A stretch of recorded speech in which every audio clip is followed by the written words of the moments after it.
Hi friends, నేనండి మీ బుజ్జిని. అదే మీ భైరవ.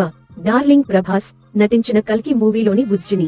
నా గురించి ఇంటర్నెట్ లో తెగ సెర్చ్ చేస్తున్నారంట కదా, అందుకే కొద్ది టైం తీసుకొని నేనే మీకోసం ఇలా వచ్చాను.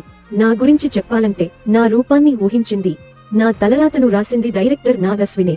నేను ఇంత అందంగా ఉండటానికి మొదటి కారణం ఆయనైతే, రెండో కారణం మహీంద్ర, జయం మోటార్స్ సంస్థల ఇంజనీర్లు. వారు నాకోసం ఎంత కష్టపడ్డారో నాకే తెలుసు. ఇక నా బాడీ గురించి చెప్పాలంటే, పొడవు 6075 mm, వెడల్పు 3380 mm, 2.2186 mm, 180 mm, 34.5 అంగుళాల సైజు కలిగిన రిమ్స్ నా ప్రత్యేకత. నా టైర్లకు టేపరోలింగ్ బేరింగ్స్, హాలో హబను కూడా జత చేశారు. వీటికి అమర్చిన స్ప్రింగ్ల వల్ల టైర్లు ఎటు కావాలంటే అటువైపు తిరుగుతాయి. మొత్తంగా నా బరువు అక్షరాల 6 టన్నులు. ఏదేమైనా నేనింత ఫేమస్ అవుతానని ఎప్పుడూ అనుకోలేదు, కానీ అది ట్రైలర్ మాత్రమే. జూన్ 27వ తేదీన నా పూర్తి స్థాయి విన్యాసాలను చూడ్డానికి రెడీగా ఉండండి.